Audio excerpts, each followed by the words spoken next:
Yekra Leoraner, c'est ça? Oui.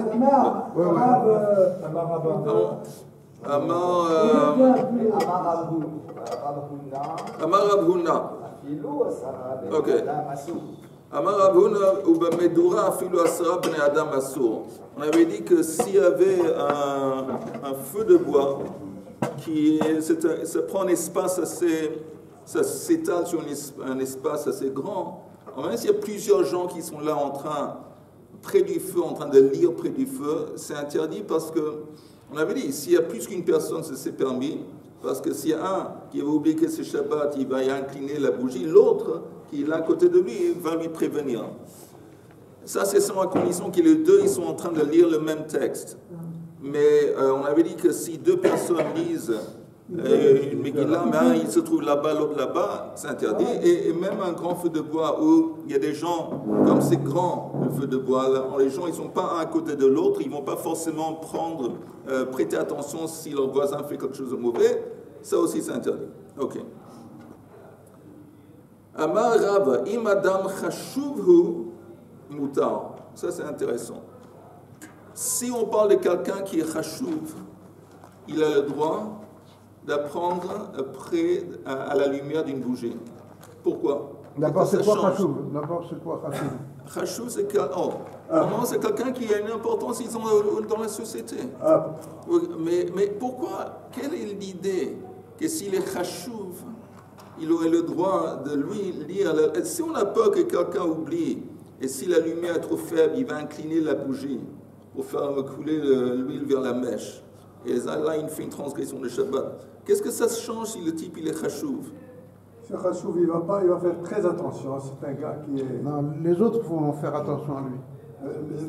Non, il n'y a pas d'autres dans l'histoire. Ah non, je parle de chashuv. Il n'y a pas d'autres dans l'histoire. Il va faire très attention. Il y a un truc dans le Moussa, on dirait Abraham Shmulevitch, je pense qu'il parle de ça, l'ancien Rosh Yeshiva de Mir. Quelqu'un qui est important, il a un sens de son importance. De responsabilité. Il a un sens c'est un titre, c'est pas n'importe qui. Voilà. Quelqu'un qui vit avec ce sentiment, il ne va pas se laisser aller facilement. Il y a, vous savez, entre parenthèses... Quelqu'un qui plus il est important, plus il a des responsabilités. Oui, je vous donne un exemple. Il y a deux yeshivot avant la Deuxième Guerre mondiale, dans l'Europe de l'Est, je pense, il y a aussi deux yeshivot, Novador et Slavodka. Et yeshivot très connus. Mais ils avaient deux façons tout à fait différentes d'aborder Avodat Hashem. Dans Novadok, la façon de faire Avodat Hashem, c'est de dire que je suis rien. Je suis rien. Et c'est de s'annuler. Et les gens, au contraire, ils avaient l'habitude de se promener avec des trous dans les pantalons. Ils avaient l'air comme ça. Comment on dit en français? Hein?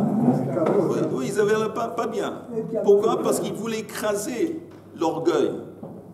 Tandis que la yeshiva de Slavodka, à Four, les gens, ils ont toujours la cravate, la chemise, le truc. Pourquoi? Parce qu'ils se disent, nous, on est Bnei Kelcha, on est des Banim Lamakom, on est des princes. Un juif, c'est un prince. L'idée, c'est que quand tu vis avec ce sentiment que tu es spécial, tu vas pas, ça va te freiner de faire des transgressés, de faire des imbécilités. C'est pas digne de moi, pour moi, de me comporter de cette façon. Et je pense que c'est un petit peu l'idée ici. Mais au niveau de l'éducation, c'est très important, je pense. Au niveau de la première façon Non, je pense qu'au niveau de l'éducation, la deuxième façon de Slavodka, c'est très fort. Que quand on vit avec ce sentiment qu'on est spéciaux, alors ça va aider à nous freiner, ça va nous freiner et de nous empêcher de faire des mauvaises choses. D'ailleurs, vous savez quoi, je prolonge la parenthèse avec votre aimable autorisation. Après le déluge, il y a un truc assez frappant que Akadosh Baruch Hu s'est adressé à Noach et les gens qui ont sorti de la famille. Et qu'est-ce qu'il a dit?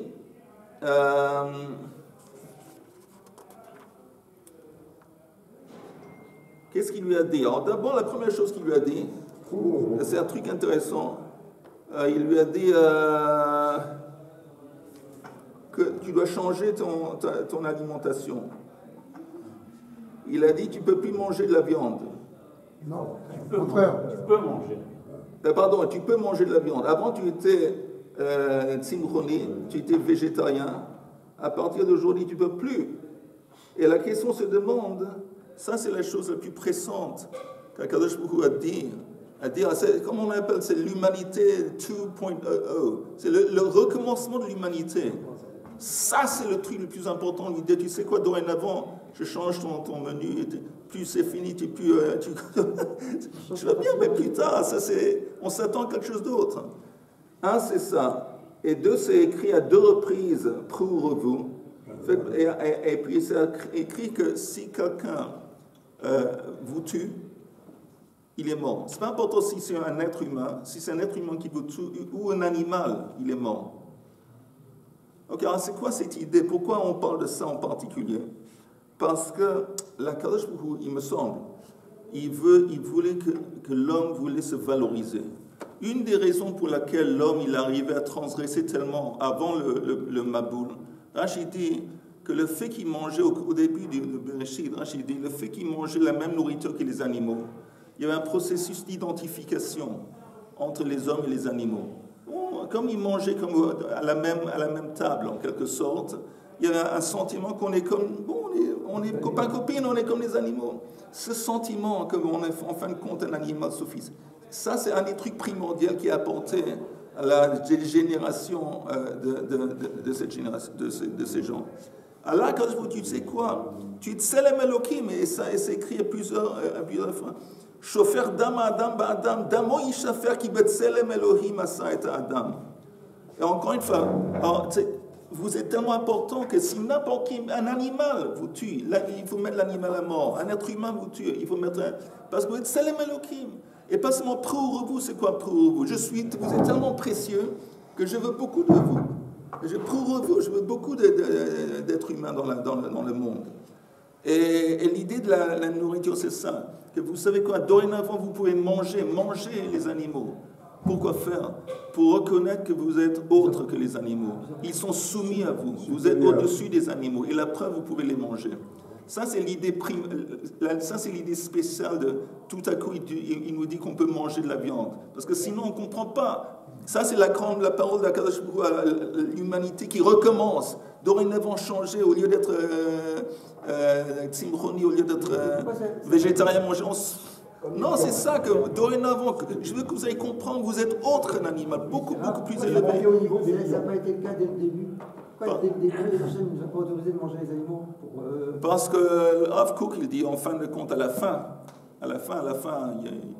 qu'on va tous retourner être végétariens.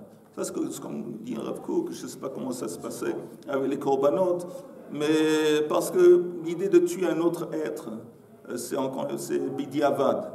Mais quand on a vu que, ok, on ne tue pas les autres animaux, et on mange comme eux, végétariens, des plantes et des choses, alors, il y avait justement, ça fait au niveau mental, les gens commençaient à se penser, bon, on est comme eux en quelque sorte. Et si on est comme eux, on peut commencer à se comporter comme eux. Et ça, c'était un problème. C'est pour ça qu'il y a eu un besoin à Kadosh Baruch Hu d'intervenir et de dire non, maintenant vous mangez les animaux. De toute façon, tout ça pour retourner à notre fameuse bougie. Quelqu'un qui est chachouv, il peut lire à la lumière de la bougie, même tout seul, parce que comme il a un sens de sa valeur, ça c'est ça qui va le freiner et l'empêcher de fauter. D'un autre côté, on dit dans la Masechet Souka, je crois que plus son homme est gadol, plus son yeter est gadol. Ça c'est vrai. Ça c'est vrai. Alors, il y a une différence entre gadol et chachouv. C'est intéressant ce que tu dis. Et on va devoir y réfléchir. Il y avait une réponse en attente. Il y avait la réponse d'une question en attente. Oui, c'était une bonne question. Yehuda avait demandé alors qu'est-ce qui se même peut-être toi tu avais demandé alors, comment on fait le Shabbat pour lire si tu me dis qu'on peut pas lire le Shabbat, tu me dis qu'on peut pas lire à la lumière d'une bougie. Alors les gens leur maison, la lumière venait de bouger. Comment ils lisaient le Shabbat? Alors où ils lisaient, peut-être 2 ou 3 personnes qui lisaient, alors ça c'est permis. où il y avait un feu de bois et ils étaient plus loin du feu de bois, pas à côté, il n'y avait pas. Ça, mais c'est une bonne question. Je pense que la question elle est mieux que la réponse. Oui, mais alors moi j'avais répondu qu'on avait vu justement que si la lumière elle est à 2-3 mètres, même comme ça on n'avait pas le droit de lire à la lumière, l'obliger. Binad, j'espère que je vais avoir le mérite un jour de répondre à cette question. Juste pour une question, est-ce qu'on était avant le Maboul, on était Tzibhoni ou Tivoni? On ne mangeait pas ni de poisson, ni d'oiseau, ni aucun être vivant. Simchon. Non, mais les œufs et les... Les œufs, je ne sais pas. Je ne sais pas ce qui se passait avec les œufs. Ok, alors on continue dans la Gemara. Alors la Gemara dit Meitebe, lo ikra le'oraner shem yate. C'est écrit qu'on ne peut pas lire à la lumière d'une bougie de peur qu'il va incliner. Amar Rabbi Ishmael ben Elisha, Ani ikra velo eta. Rabbi Ishmael ben Elisha, qui était un grand Talmid Chacham, a dit bon, moi je me connais, moi je vais pouvoir lire parce que j'ai aucun risque que moi je vais incliner. Et une fois, lui-même, il a eu ce moment d'inadvertance, d'oubli, et il était sur le point d'incliner. Amar, kama gdolin divrei chachamim, shayu omrim lo yikra le'orna. Alors là, il a dit, oui, c'est incroyable à quel point les sages, ils avaient raison de dire que quelqu'un, n'importe qui, ne peut pas lire, parce que la preuve avec ce qui s'est passé avec lui. Rabbi Nathan Omer, kara vehita. Rabbi Nathan a une autre version. Il dit, c'est pas qu'il a voulu incliner, il a incliné. Vekatav al pinkaso, et de suite après, il a écrit sur un carnet, Ani Ishmael ben Elisha, kariti vehiteiti ner b'Shabbat. Il déclare que j'ai en fin de compte, j'ai incliné la bougie pendant le Shabbat. L'ekshei bane beit hamikdash avichatat shmena. Et il s'est engagé que quand le temple va être reconstruit, il va apporter un khatat. C'est ce qu'il faut apporter quand on profane le Shabbat b'shogeg. Amar Rabbi Abba Shaine Rabbi Ishmael ben Elisha. Il dit, tu sais quoi? Alors, ça, on voit que c'est une contradiction à l'idée que si quelqu'un est chachouv, il peut lui lire à la lumière. On a une preuve de Rabbi Ishmael ben Elisha qui était chachouv et néanmoins il a fauté. La Gemara dit, Shaine, c'est différent. En ce qui concerne Rabbi Ishmael ben Elisha, parce que lui, quand il est vis-à-vis de la Torah, il se sent comme un hédiot. Il n'a aucun sentiment d'importance quand il est en train d'étudier la Torah. En ce qui concerne l'étude de la Torah, il se sent comme un mishpashut. Et donc, comme il se sentait comme ça, ça ne l'a pas freiné. Et... Mais c'est en contradiction avec le texte. Parce que justement, il dit, moi, Elisha, Ishmael ben Elisha, je ne vais pas faire ça. Oui. Donc il ne se considère pas comme le commandeur mortel. Oui, ça veut dire qu'avant de commencer à étudier, il dit, bon, moi j'ai un Talmid Chacham, tout le temps je suis dans la Torah, je ne risque pas de faire ça. Oui. Mais au moment qu'il commence à étudier la Torah, il se perd. Ça veut dire comment il se perd. Il se sent comme un enfant, et il est plus, tout ce sentiment d'être un Talmid Chacham, il est là maintenant. Tane, Chada, Shamash, il y a un enseignement qui dit un Shamash, un serviteur, Bodek, Kosot, Vekearod, Leoraner, aurait le droit d'inspecter des verres et des assiettes à la lumière de la bougie, inspecter pour voir qu'ils sont vraiment propres. Mais Tanya Idat, il y a une autre branche qui dit le contraire, Lo Yivdok, il ne veut pas. Et la Gemara dit Lokashia, Kan Beshamash Kavua, Kan Beshamash Eino Kavua. Si c'est un shamash, un serviteur kavua, alors là, il va plus prêter attention. C'est plus important pour lui que les assiettes et les verres, ils vont être propres. Parce qu'il est kavua, il ne veut pas embêter ses maîtres. Et là, donc, il y a peur qu'il va incliner. Tandis qu'un shamash lo kavua, qui, de passage, on l'a pris pour un soir, dans un mariage, je ne sais pas quoi, pour nettoyer. Ah oui, il prend ça à la légère.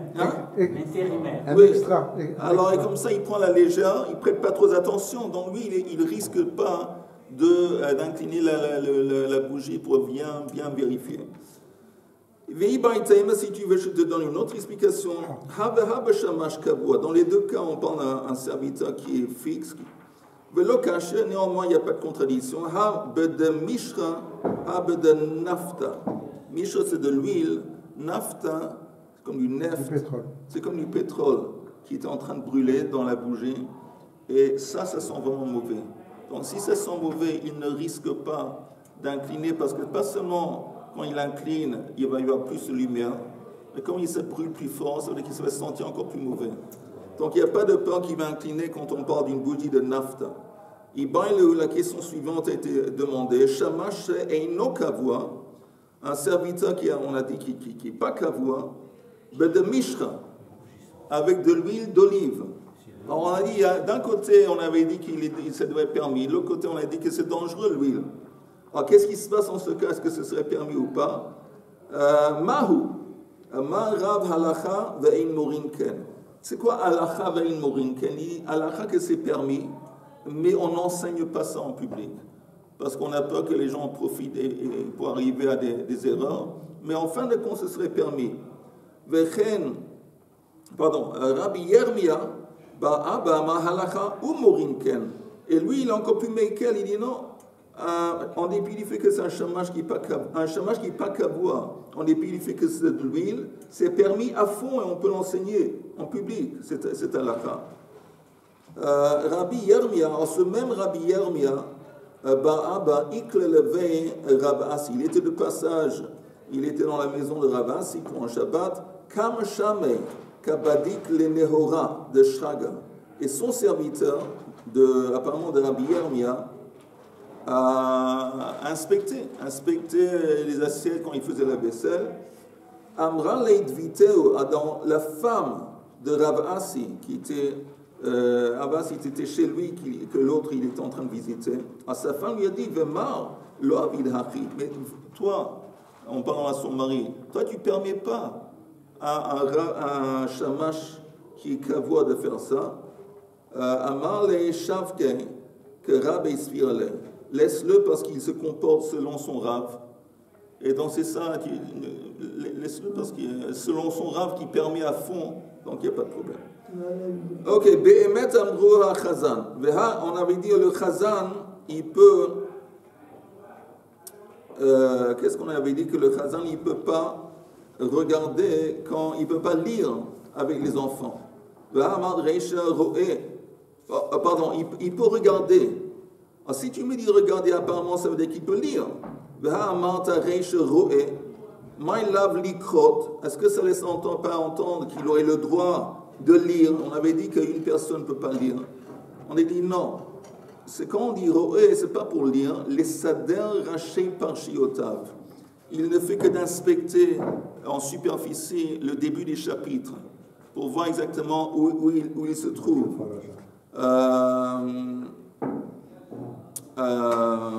Regardez juste le Rashi, le dernier Rashi. Rashi par shiot, le début des chapitres. Vemaritzan befiv.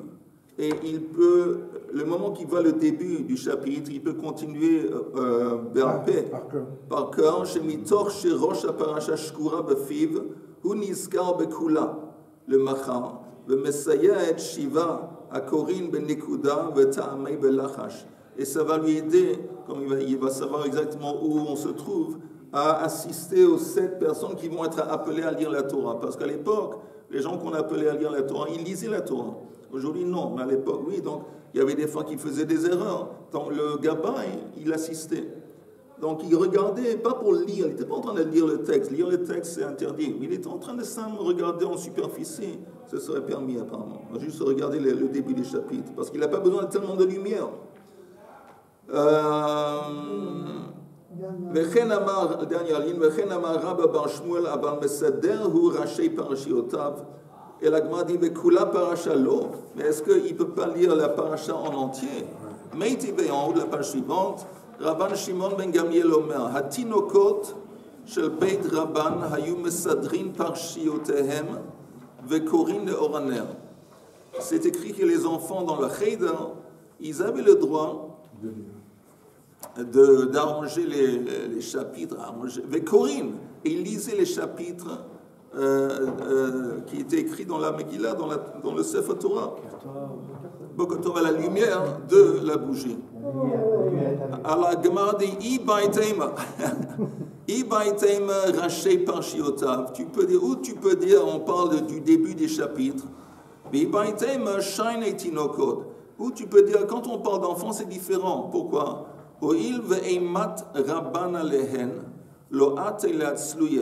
Comme les enfants, ils ont tout de même à côté de leur rave, ils ont comme ça, ils sont, je ne sais pas, crispés, ils vont avoir peur de bouger la bougie.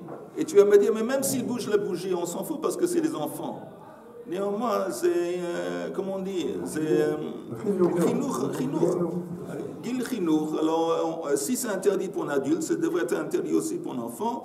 Mais ici, c'est permis parce que comme c'est des enfants à l'école, alors au Khaïda, ils ont peur de leur rave qui se trouve dans les parages et donc ils ne risquent pas de commencer à bouger la bougie. Et aussi, ce serait Xéra l'exar.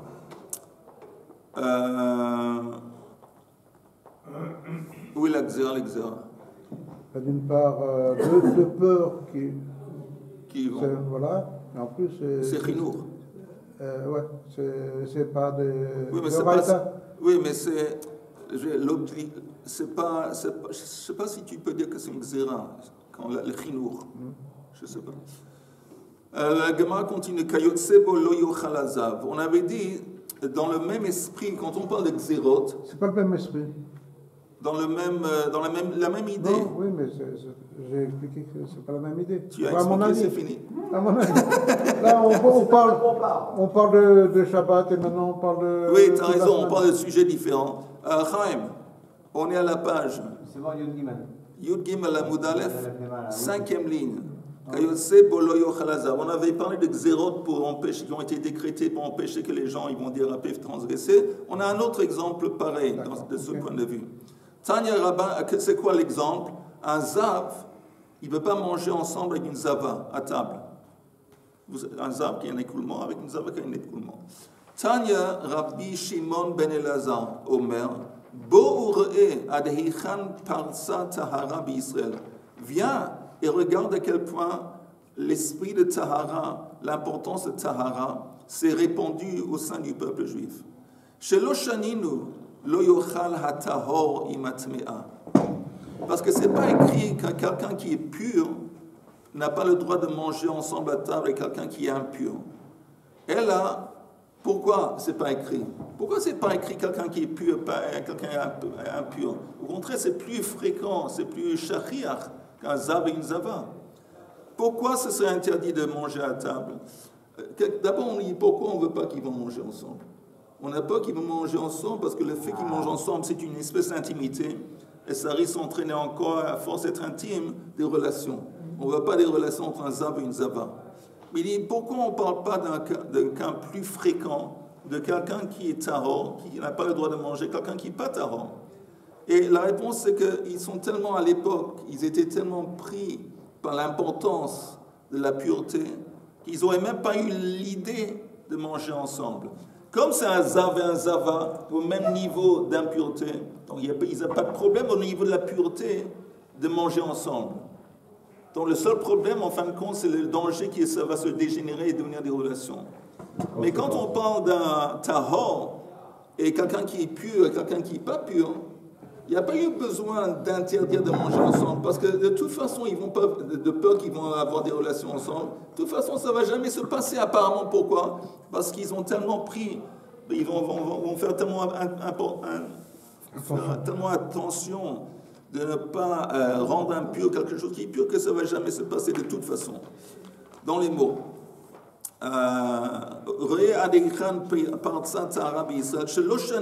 C'est pas écrit lo yochal ataro imatmea. Lo yochal azav imazava bibnei hergel avera. Kayotsebo, dans le même esprit, on voit lo yochal zav parouche imzav am haaretz. Un zav qui est un parouche. Parouche, c'est un type qui fait attention, qui prête attention aux lois de Touma et Tahara. Il est Zav, mais dans son comportement habituel, il fait très attention, il est méticuleux en ce qui concerne les lois de Touma et Tahara. Et Am Haaretz, un juif ignorant, lui non, il ne prête pas attention. Donc on dit qu'un Zav qui est un parouche n'a pas le droit de manger ensemble à la même taille qu'un Zav qui est Am Haaretz. Je vais t'expliquer. Parouche, c'est quelqu'un qui fait attention aux lois de Touma et Tahara. C'est-à-dire même des choses qui ne sont pas de Trouma, des choses comme ça, ils mangent en Alors on va voir. La Gemara dit pourquoi Shema yargileno etzlo, de peur qu'ils vont s'habituer à manger ensemble. Alors la Gemara demande vechi margilo etzlo mayhava, mais même si ils sont habitués à manger ensemble, quel est le problème? Ils sont tous les deux Zav. Que ce soit un Zav qui est parouche, qui prête attention aux lois de Touma et Tahara, et l'autre qui est pas. De toute façon, ils sont tous les deux impurs à fond. C'est pas qu'ils vont s'habituer à manger ensemble. Et la Eima Shema Ya'achilenu Dvarim Tmeim. Dire qu'on a peur qu'ils vont se donner un à l'autre des choses qui sont impures. Alors la Gemara dit ça ne marche pas. Atu Zav Parouche, Lav Dvarim Tmein Achil. Un Zav qui est parouche, mais dans son état maintenant d'être Zav, il est en train de manger des choses qui sont tamées. Alors qu'est-ce que ça embête? L'autre va lui passer des choses qui sont impures. L'autre, c'est le Zav qui est Am Haaretz. Qui de toute façon, dans la routine, il mange des choses qui sont impures souvent. Alors quel est le problème qu'il va lui donner des choses impures? Il est de toute façon, il est impur. Amarabba Gzera. Shema ya'achilenu dvarim she'inan metukanin. Ce n'est pas des choses impures dont on a peur, c'est des choses qui ne sont pas metukan. Metukan, par exemple, des choses duquel n'ont pas été prélevées comme il faut, trumot ou masrot. Kol Am Haaretz, il n'est pas strict en ce qui concerne prélever trumot ou masrot. Et le Zav qui parouche, lui, il fait très attention. S'il s'habitue à manger ensemble, on a peur après qu'il lui passe des choses duquel on n'a pas prélevé comme il faut trumot ou masrot. Quel rapport avec le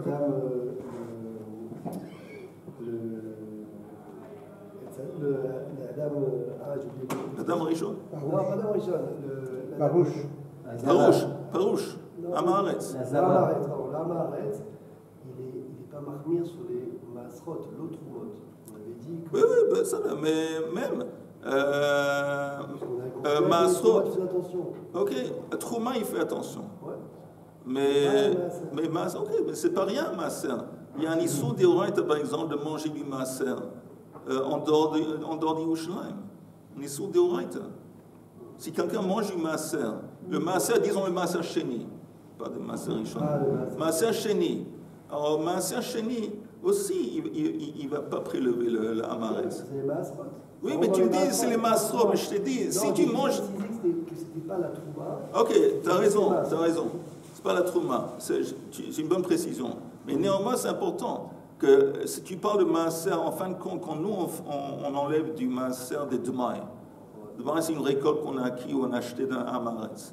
Nous, ce qu'on prélève, de peur que lui, il n'a pas prélevé, c'est maaser sheni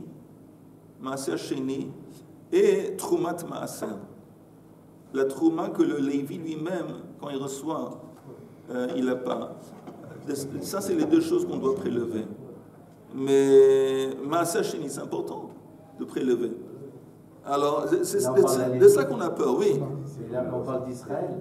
Oui. Le Zav et le Zaba. Tous les deux Israël. Puis quel rapport avec la Trouma? Parce que même un fermier qui est Israël, alors il a une récolte, il est lui aussi obligé de prélever de la récolte. Maaser sheni. Le Maaser sheni qu'il va prendre à Yerushalayim, manger à Yerushalayim. Et les Am Haaretz, pas tout le monde, beaucoup d'entre eux ne prélevaient pas le Maaser sheni. Donc il y a un problème que ces deux gens, ok, maintenant ils sont au même niveau d'impureté maintenant. Tous les deux sont Zav. Mais un, il prête attention aux lois de Touma et Tahara et d'autres lois aussi. Et l'autre, il est un peu ignorant et il pense à la légère. On dit c'est interdit de manger ensemble, de peur que l'autre type laisse tomber Touma. laisse tomber Touma. Il lui passe des choses, une récolte de la nourriture duquel n'a pas été prélevé le Maaser Sheni. Et ça n'a pas de rapport avec le fait qu'ils sont zav. Mais déjà, on... Oui, parce que un le- amaretz et un parouche, ils ne mangent pas ensemble. Oui, Pour la justement, même ils ne vont pas raison. manger ensemble. Mais la raison principale pour laquelle ils ne vont pas manger ensemble, c'est à cause de Touma. Oui. Et Mais si les deux sont tamés au même niveau, les deux ils sont zav, ils risquent de se dire, bon, en fin de compte, comme on est tous les deux tamés à fond, il n'y a rien qui nous empêche de manger ensemble maintenant. Ouais, mais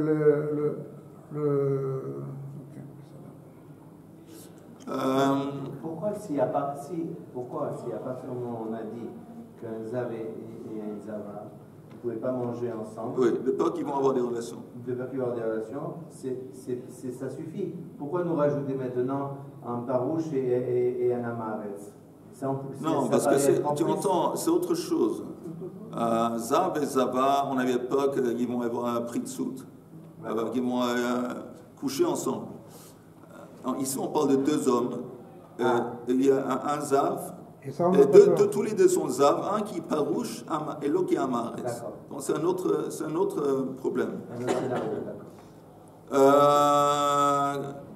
אלא הם השם יאכילנו דברים טמאים. גזירה השם יאכילנו דברים שאינם מתוקנים. ורבא אמר, ורבא דיבר, de toute façon, רוב עמי הארץ מעשרין הן. Il dit, mais écoute, la plupart des עמי הארץ, ils font maaser. Donc ça veut dire quoi? Ça veut dire que, il y a deux, ici on a gzira les gzira. Tu me dis que vous n'avez pas le droit de manger ensemble, de peur qu'il va te passer la nourriture qui lui appartient, duquel n'a pas été prélevé les massos comme il faut. Alors ça, c'est une xéra. Mais de toute façon, le fait que c'est interdit de manger son truc, c'est aussi une xéra. Parce que en fin de compte, la majorité des Amaretz, oui, ils prélèvent les massos comme il faut, la majorité. Il y a une minorité substantielle qui ne le fait pas. Mais l'interdiction de manger la récolte d'un Amaretz, c'est une xéra de Rabbanan. Maintenant, on te dit, tu n'as pas le droit de manger ensemble à la même table avec ça devient xéra l'exéra. Ela, shema yiregil eslo v'yachilenu dvarim tmein biyamei taharato. La vraie réponse est qu'on a peur que s'ils s'habituent à manger ensemble, alors ils risquent de manger ensemble même quand ils ont fini d'être zav, parce qu'ils sont devenus copains. Donc même après qu'ils sont plus zav, ils mangent ensemble. Et là, on a peur que le Amaretz, il lui passe de la nourriture qui lui appartient, qui est impure, et le truc qui est parouche, il va manger. Donc il fait gaffe. C'est vrai qu'en ce moment, vous pouvez manger ensemble, il n'y a pas à avoir peur de quelque chose de tsamé. Mais dans une semaine, dans 2 semaines, quand vous allez plus être... Si vous continuez, si vous prenez l'habitude de manger ensemble, faites gaffe, parce que lui, il est à côté de la plaque vis-à-vis de Touma Betara. Il risque de te passer quelque chose, il risque de le manger. Ça, c'est un problème. Et ça aussi, c'est xéra l'exéra. Lama. Non Non. De peur que... Non, parce que quand il lui donne quelque chose d'impur, ce n'est pas une xéra, c'est un fait. C'est un interdit. C'est pas un interdit, c'est... le gars, il a le droit de manger, enfin, je veux dire, c'est pas un interdit de la Torah de manger quelque chose d'impur. Tu as raison, c'est seulement... Ni des rabbanan. C'est une Khumra qui fait sur...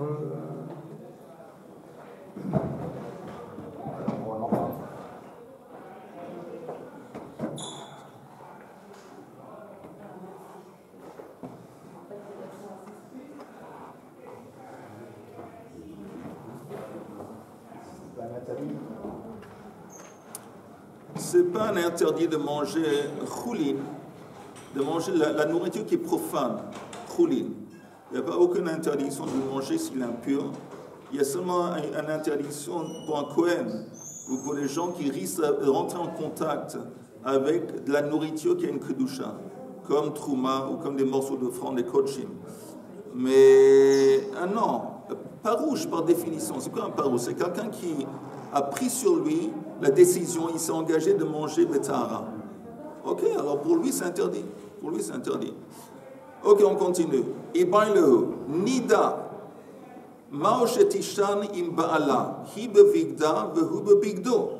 Vous entendez? Est-ce qu'une femme qui est nida, aurait le droit, pendant qu'elle est nida, de dormir dans le même lit que son mari quand ils sont habillés. Le fait qu'ils sont habillés, qui n'est pas, disons, normal, c'est un chinouille, alors là, apparemment, ça va les empêcher d'avoir des relations parce que c'est un signe. Et ça, c'est la question. Est-ce qu'on a le droit ou pas? Non. Alors, on va voir. Amar Rav Yosef Tashma, viens voir. Une tentative de répondre. Ha'of ole im agvina la shulchan. Ve'eino ne'echal. Divrei Beit Shammai. Beit Shammai, eux, ils disent qu'on peut placer sur la table de la volaille une poule, du poulet avec du lait.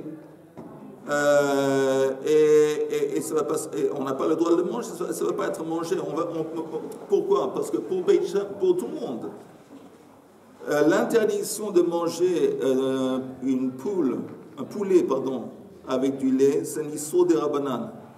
Ça ne rentre pas dans la catégorie de l'autre Bachagdi Bachalavimo. Ce n'est pas de la viande. C'est pas de la viande.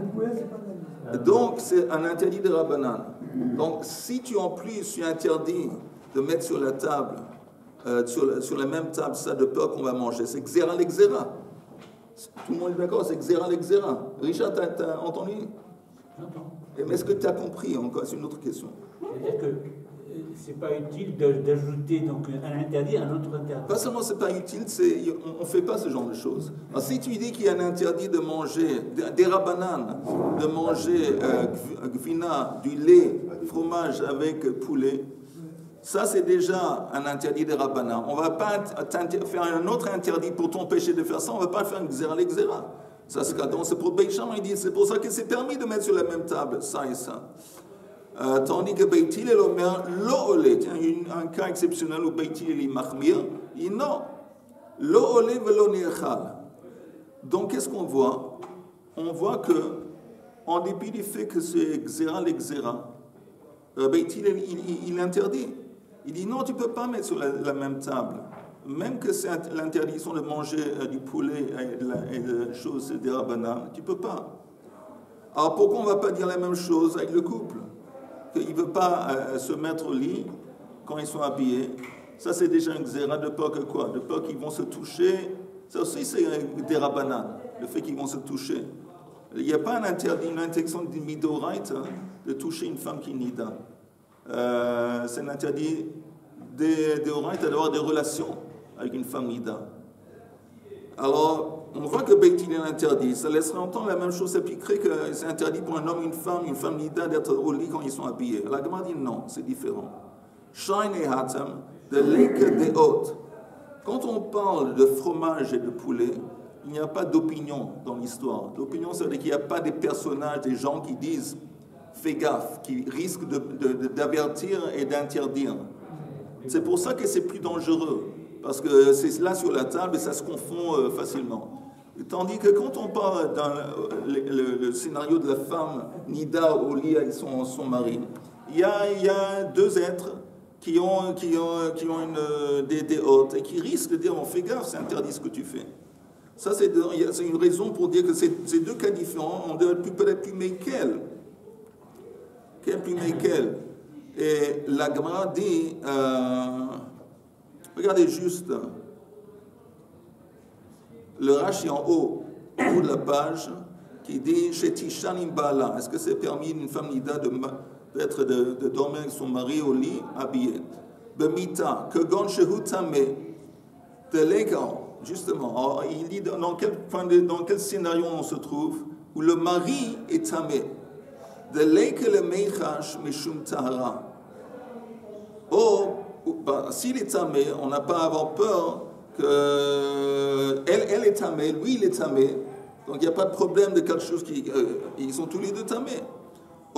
Bezmanazé, Shain Botar, ou même de nos jours où les lois de Touma Betar ne s'appliquent pas, Michashinen le Hergel Avera, peut-être on va avoir peur qu'ils vont avoir des relations.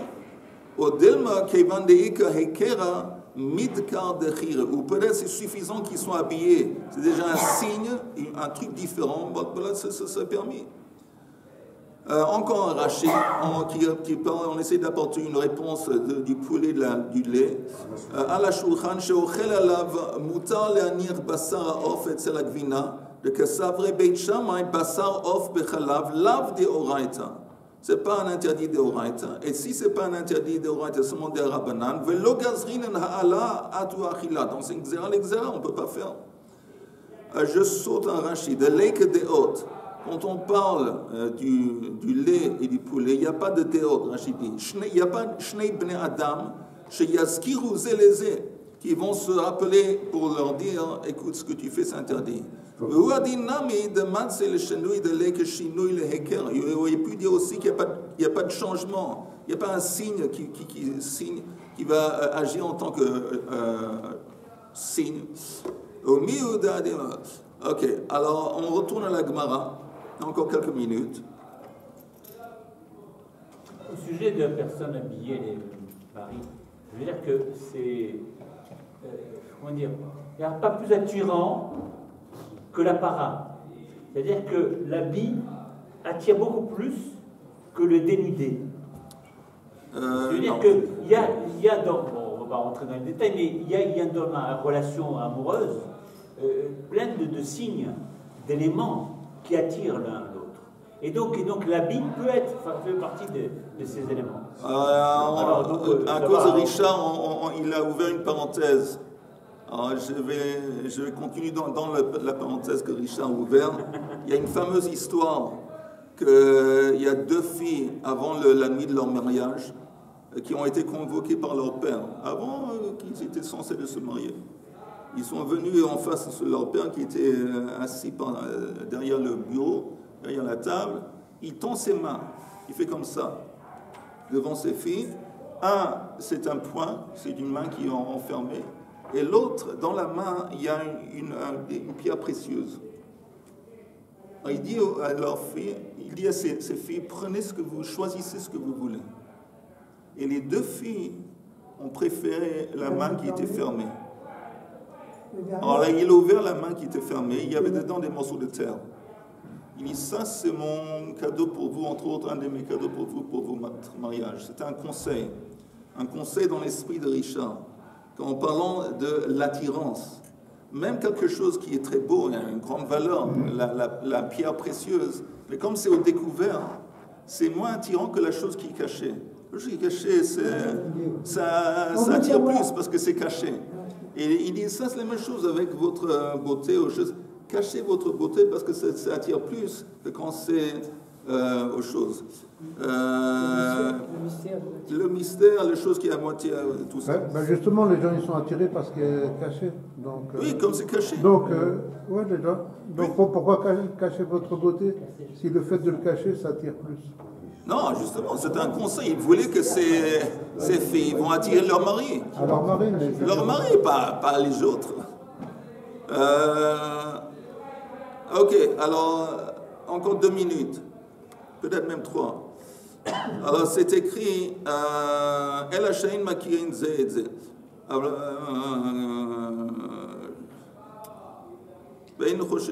Attends, pourquoi c'est important que ce soit 2 filles? Non, parce que si ça avait été 2 filles, on aurait pu imaginer que l'une elle choisit comme ça et l'autre elle choisit comme ça. Mais les deux, ils ont voulu la Oui, mais je veux dire, ça suffit de raconter avec une fille.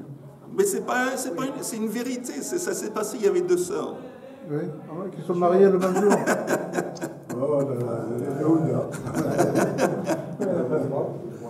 ok, je vais changer, je vais me plaindre celui qui a écrit le scénario. Ok, vous savez quoi, on va s'arrêter là. On va s'arrêter là, je ne me rappelle pas où on était de toute façon. On est quel jour aujourd'hui? Lundi.